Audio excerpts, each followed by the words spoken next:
Saya akan cerita sedikit tentang tradisi hujjah. Dulu lama itu kelihatannya sederhana, tapi kalau berargumentasi itu hebat. Tadi Gus Zofur menyebut kitab Mbah Hasyim itu mengharamkan kentong. Beliau masyhur itu punya kitab namanya Al-Jasus an Tahrimin Nakus. Intinya kentong itu haram. Secara dalil ini meyakinkan sekali karena ketika Rasulullah rembukan sama sahabat, kita dengan apa memaklumatkan orang kalau waktu sholat masuk? Ada sahabat yang usul pakai kentong. Dzakalin Nasoro itu Nasrani. Ya pakai buk itu semacam trompet besar. Dzakalil Yahud. Kemudian ada yang usul kalau gitu api ya Rasulullah dzakalil Majus. Sehingga dari hadis itu Mbah Hasyim berpikir kentong itu haram.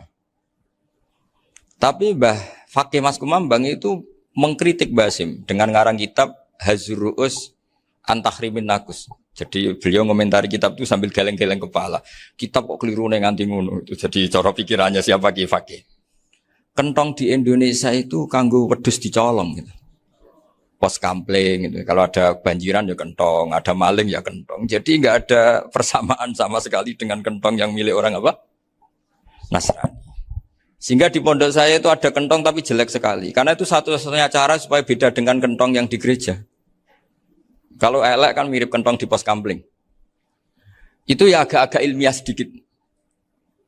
Dulu ceritanya Gus Zofur itu saya teruskan. Itu singkat cerita, itu kalau yang di kejadian di Termas itu Mbah Dimyati sudah nyuruh semua kentong disembunyikan karena mau ada Mbah Hasyim.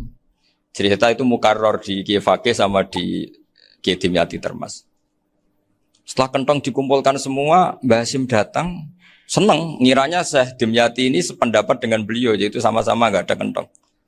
Tapi setelah itu ada santri yang matur, Mbah Dim pun beres kentong pun kula delikno sedanten. Itu di depan Mbah Hasyim. Jadi GR-nya Mbah Hasyim bahwa Mbah Dim itu sependapat akhirnya hilang. Ternyata ini akal-akalan toh gitu. Karena santrinya matur, Mbah Dim pun beres sedanten kentong beduk sudah disingkirkan. Itu di depan Mbah Hasyim. Saking lugunya santri, nah saking ikhlasnya agak ngerti mahalus syahid ini adalah Mbah Hasyim. Saya mau meneruskan cerita Gus Zofur. Dulu Mbah Mun ngaji di Lirboyo, tapi Kiai Makhrus ngaji sama Kiai Khalil Harun. Kiai Khalil Harun itu adik juga sekaligus muridnya Mbah Umar Harun. Mbah Umar Harun itu generasi kedua setelah Mbah Ghazali. Beliau menantunya Mbah Ghazali, tapi ya sudah ponaan. Sehingga tradisi ini penting karena saya berkali-kali bilang di mana-mana. Status orang tua dan mbah itu adalah terserah anak cucunya. Bukan terserah mbahnya, tapi terserah anak cucunya. Saya tidak akan bosan mengingatkan ini. Saya pernah di makamnya Nabi Yakub, itu ya dikemuli bendera Israel. Di makamnya Nabi Dawud. Nabi Ibrahim juga dekat sinagog. Sehingga Quran membela Nabi Ibrahim disebut maka anak Ibrahimu Yahudi wala Nasrani. Karena ketika beliau berposisi di Israel, kemudian penguasanya adalah Yahudi, bisa saja makam ini ditulisi dan distatuskan ala Yahudi.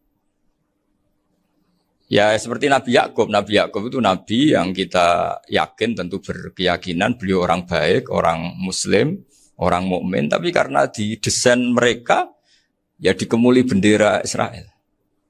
Dan disebut Abul Yahud. Karena kita tahu nama lain dari anaknya Nabi Yakub adalah Yahuda bin Yakub bin Ishak bin Ibrahim. Sehingga perasaannya orang Yahudi menjadi Yahudi itu yang ngikuti mbah-mbahnya. Nah khawatir saya ketika buyut-buyut kita kaya, buyut saya itu orang kaya dulu, namanya Badur Rahman. Itu kaya sekali, tanahnya banyak. Dulu cerita Mbah Hasyim ya kaya sekali, Mbah Maksum juga kaya, Mbah Abdul Aziz juga kaya. Karena dulu itu inginnya kiai itu yo ketok sugih lah, gak ngel-ngelo santri.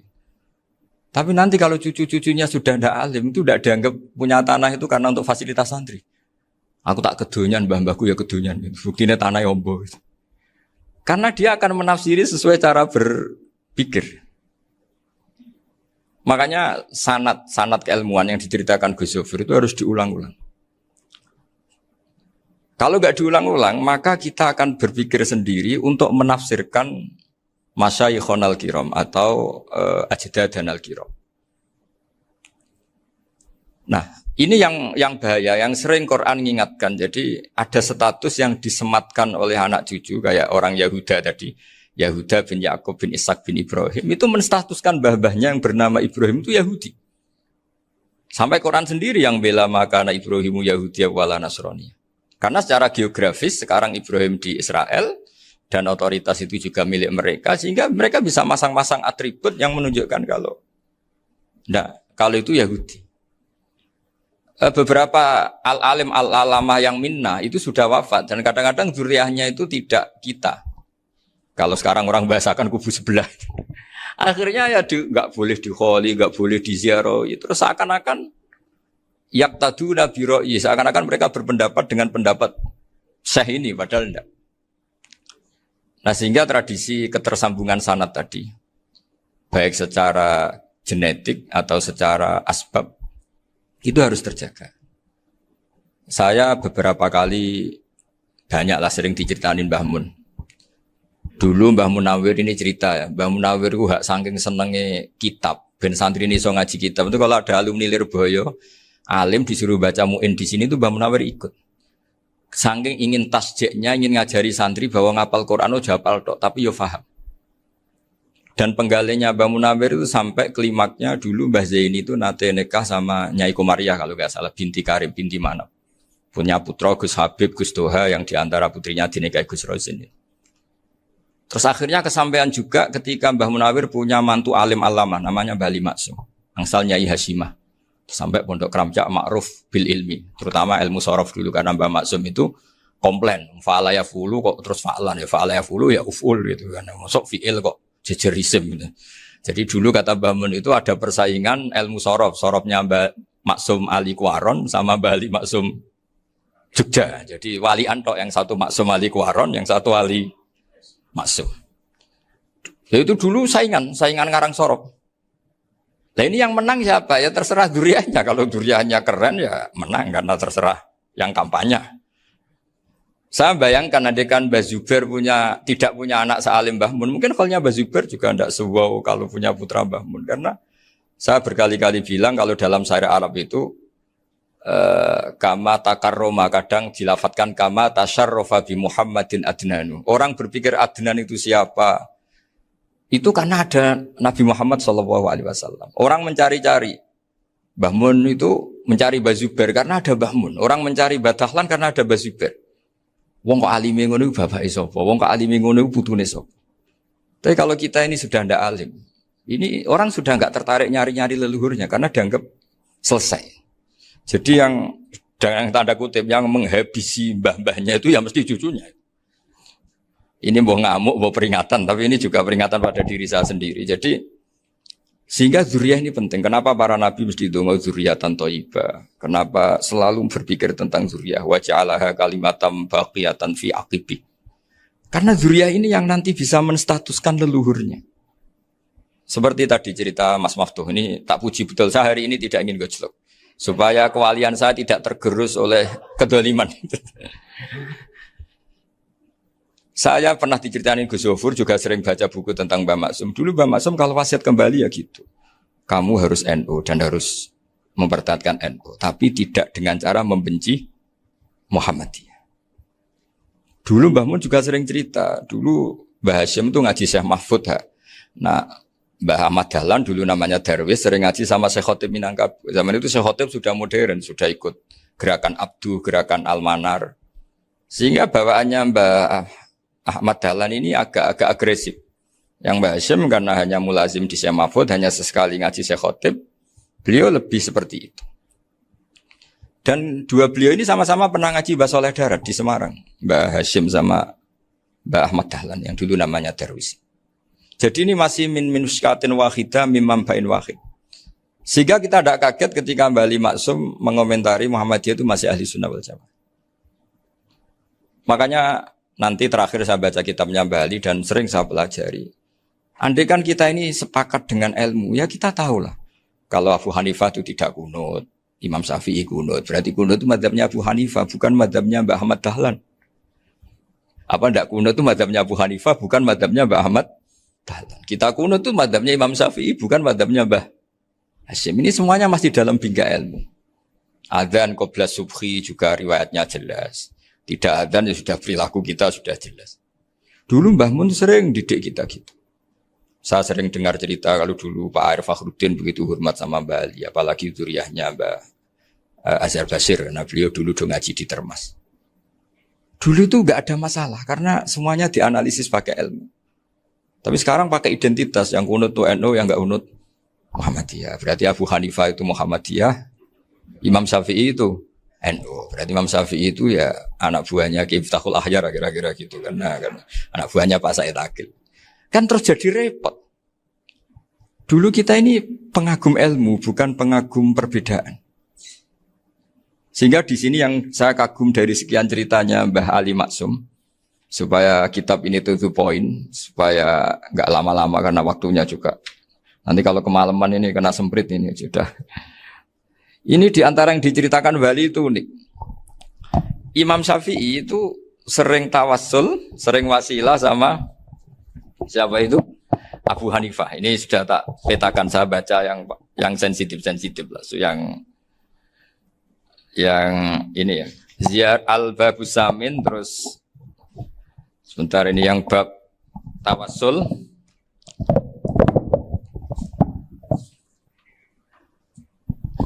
Di sini halaman 90, mungkin santri-santri kerap ya bisa ngecek lagi di kitab Hujjatul Ahli Sunnah. Ketika cerita tawassul, di antara yang diceritakan Bali Maksum adalah perilaku ya, bukan sekedar statement tapi apa? Perilaku. Perilakunya Imam Syafi'i atau ahwalnya kalau bahasa halusnya, yang selalu ke makamnya Abu Hanifah untuk tawassul. Padahal Imam Syafi'i itu orang yang secara ilmu sering kritik Abu Hanifah. Jadi ini saya baca ini di halaman 100, jadi tawassul mulai halaman 9 berapa ini? Sampai halaman ini yang Qala sami'tu Syafi'iyya yaqul inni la atabarraku bi Abi Hanifah wa aji'u ila qabri fi kulli yaumin za'iran. Fa idza uridat li hajatun shallaitu rak'atain, halaman 100, waji'tu wa sa'altu wa ta'ala al-hajat indahu fama taqudu anni hatta tuqda. Kanal Imam Syafi'i ayyama huwa bi Baghdad yatawassalu bil Imam Abi Hanifah yaji'u ila dorihi fayusallimu alaihi wa yatawassalu ila Allah bihi fi qada'i hajati. Terus wa yatawassalu Imam Ahmad bi Imamina Syafi'i. Jadi di antara yang diceritakan Mbah Ali Maksum itu betapa Imam Syafi'i yang terkenal sering mengkritik Abu Hanifah dalam tatanan fikih karena beliau tidak percaya ada istihsan. Abu Hanifah berpendapat adanya istihsan, dan kita tahu lah ikhtilafu Syafi'i wa Abu Hanifah itu besar sekali. Tapi beliau itu tahu Abu Hanifah itu orang yang sangat soleh. Abu Hanifah itu kalau ketemu sama orang yang utang beliau itu yang lari bukan yang utang Abu Hanifah, karena takut orangnya itu izin. Jadi kalau ketemu yang utang di jalan itu yang sembunyi itu Abu Hanifah. Kenapa engkau sembunyi? Ada yang utang saya lewat, nanti orangnya malu. Jadi setingkat Robiah Adawiyah itu beliau di rumah ada maling itu sembunyi. Ditanya kenapa engkau sembunyi? Malu, gak ada yang dimaling. Malu sama malingnya karena serumah itu gak ada barang yang layak dicolong itu. Itu Robiah dia sembunyi. Itu yang bisa niru itu Abu Hanifah. Jadi wali-wali besar ini ternyata saling menghormati dan saling tawassul. Nah, saya berharap tawassul ini bukan sekedar perilaku sosial, tapi memang ada sanadnya. Sehingga terus diceritakan Bali di sini dulu istaqa Umar bil Abbas. Kata siapa tawassul harus dengan Rasulullah SAW? Dulu istaqa Umar bil Abbas.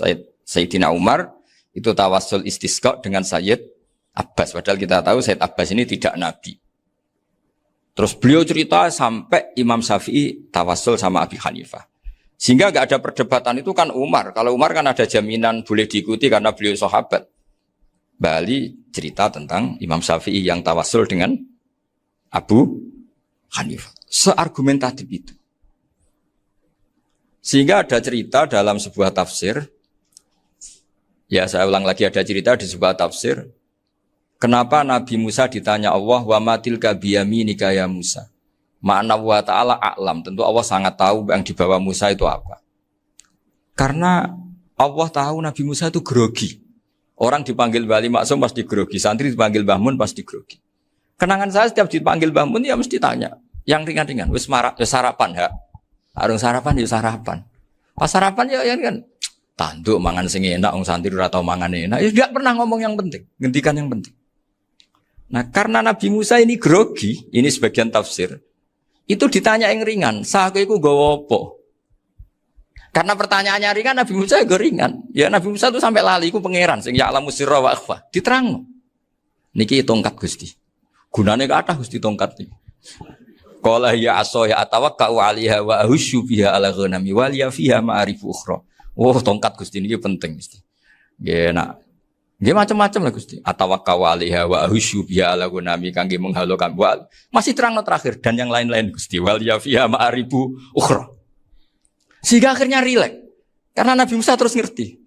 Ternyata ketemu pangeran itu gak seserem yang saya bayangkan. Gitu. Pertanyaannya ringan. Itu ada ilmunya. Tapi cerita ini yang versi tafsir ini tidak yang seperti di Manaqibul Ghazali.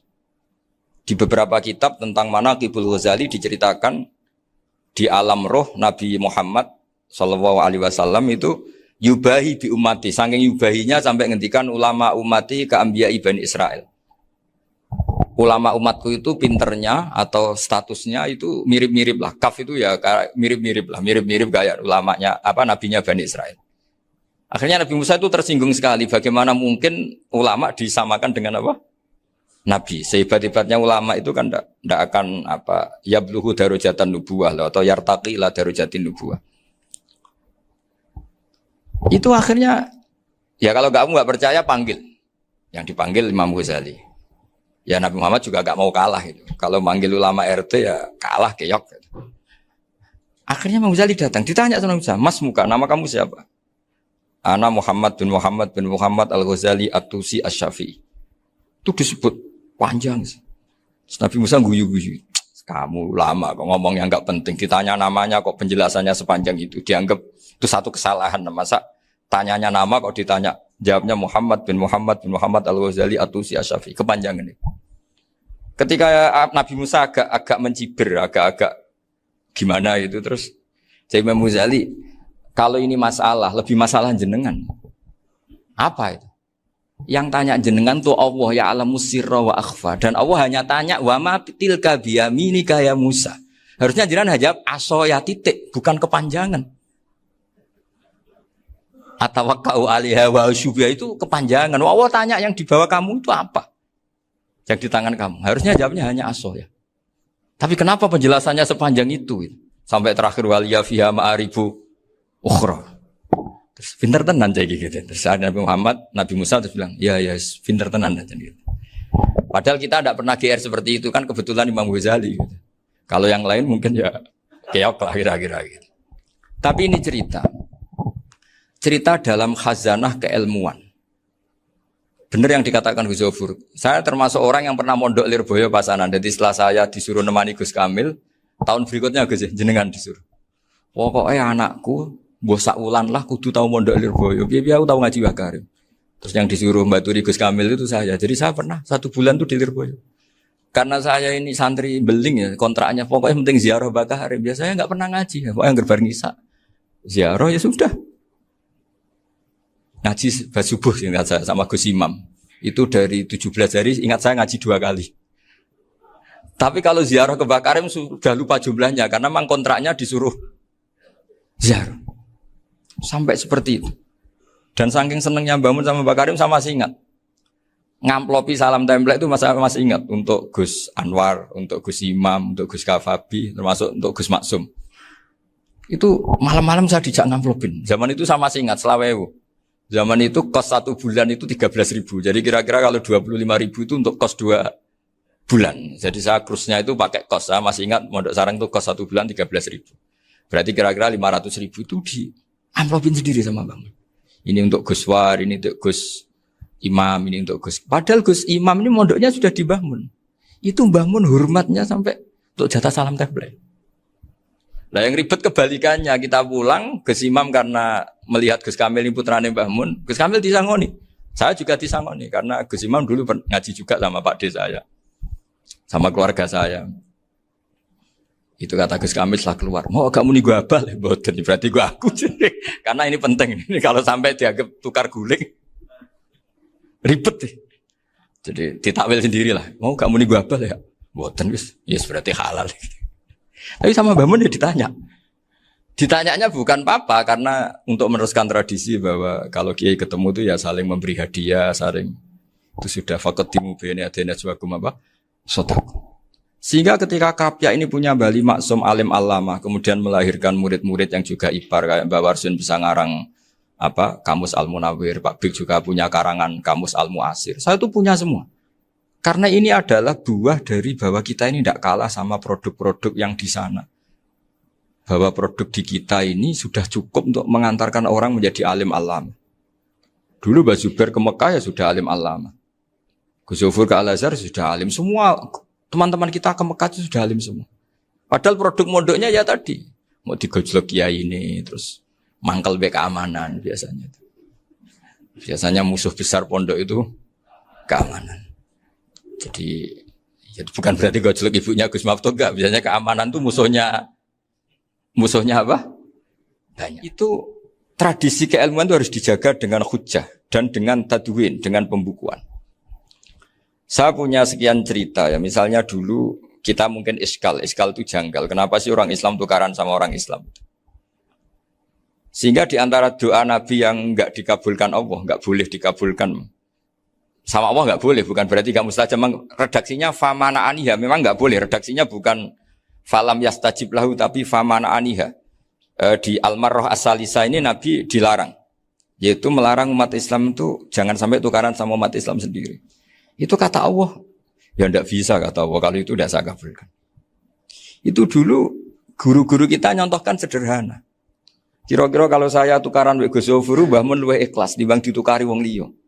Nek ana kakak ditabuk adik, wong tua luwih ikhlas dibanding ditabuk tangga. Barokahnya membaca kita lebih mentoleransi. Kalau ada Mbah Hashim dikritik Mbah Fakih Mas Kumambang, kita ikhlas itu. Tidak dikritik guru PAUD, itu kan. Atau dikritik orang-orang yang nggak bisa ngaji. Artinya ternyata keliru kita bilang kiai kok tukaran. Justru bagus kiai tukaran. Dibanding kiai dikritik guru PAUD atau dikritik orang-orang yang nggak bisa baca kitab. Akhirnya barokahnya baca kita menjadi tahu. Dulu Mbah Mun sering cerita, ini masih cerita silsilah ya. Jadi Mbah Ali Maksum tadi kita tahu di antara guru besarnya Mbah Ali Maksum tentu Mbah Mahfud Termas. Beliau adalah adik dari Kiai Mahfud Termas. Mbah Dimyati ini adik Kiai Mahfud Termas. Itu punya saudara namanya Abdul Razak, juga punya saudara namanya Dahlan. Itu yang membawa Thariqah Syadziliyah di Solo Raya. Yang sekarang alhamdulillah diteruskan Gus Wafi. Dulu di antara pesannya Mbah Mun ke saya, hak Wafi kandani kon ziarah ning Mbah Dimyati. Mergo Thariqah Syadziliyah dulu itu yang bawa keluarganya Mbah Dimyati. Jadi semuanya ini masih dzurriyyatan ba'duha min ba'd. Nah pesan saya karena tadi Mbah Munawir yang termasuk orang pertama yang bawa Quran, bawa Qiraah Sab'ah. Kenapa saya bilang termasuk? Karena kalau bilang paling pertama ini nanti butuh data. Dan itu agak kerepotan lah. Tapi yang jelas mimman istahara lah. Mimman istahara yang membawa Sab'ah ke sini itu adalah Mbah Munawir. Terus beliau ngajarkan diantaranya ke Mbak Arwani, pakai kitab Satibi, pakai kitab Nazmus Satibi. Terus Nazmus Satibi itu diteruskan oleh Mbak Arwani, ditulis. Yang nulis dulu Mbak Dola Salam. Bapak saya itu murid Mbak Dola. Dulu Mbak Dola sebelum ke Mbak Arwani ngaji sama Ki Said di Sampang. Bapak saya sebelum ngaji di Mbak Dola sudah hafal Quran lewat buyut saya sendiri namanya Ki Zubaidi. Yang Ki Zubaidi akhirnya jadi menantunya Mbak Ahmad Su'eb. Jadi buyut saya kandung ini namanya Sofia, itu angsal keluarga Lasem yang adiknya. Sofia ini punya adik Badi'ah yang jadi ibunya Ki Sahal. Terus Ki Sahal punya Mbak Yu namanya Muzayanah, punya di Garwo Ki Mansur punya anak Gus Qayyum. Jadi dulu ibu saya, ibunya Gus Sofur, ibunya Pak Maftu itu semuanya di Lasem. Karena saya dari keluarga Gen ya Lasem, dari keluarga sanad guru ya Lasem. Tapi Lasem Bahdawi itu dulu ngajinya di Mbah Umar Harun di Sarang. Mbah Umar Harun ini menangi Sayyid Ahmad Zaini Dahlan. Sayyid Zaini Ahmad Zaini Dahlan ini punya cucu keempat yang hidup di Sedan. Terus makamnya di Lasem. Namanya Habib Haidar. Itu yang nulis biografinya Mbah Maksum. Mbah Maksum bukan Bali. Biografinya Mbah Maksum. Itu ditulis oleh Habib Haidar, namanya Haidar bin Hasan bin Sodaqoh bin Ahmad Zaini Tahlan. Nah, Habib Haidar ini menantunya Sayyid Hamzah Sato. Hamzah Sato itu Hamzah bin Abdullah bin Umar. Itu kakaknya Sayyid Abi Bakar Sato, Sohibul I'anah. Nah, Sayyid Umar ini yang dulu ngajari mbahnya Mbah Mun namanya Ahmad bin Su'aib. Nah, di antara ajarannya adalah baca kitab-kitab kecil yang bisa dihafal. Dibawalah ke sarang jadi metode muhafadzah. Tapi kemudian lama-lama oleh pondok itu jadi syarat kenaikan kelas. Dulu gak ada muhafadzah untuk kenaikan kelas ya, supaya orang alim itu harus hafal. Lama-lama dipakai syarat untuk muhafadzah. Jadi semua ini sanad harus kita ingat supaya kita bisa menjaga tradisi.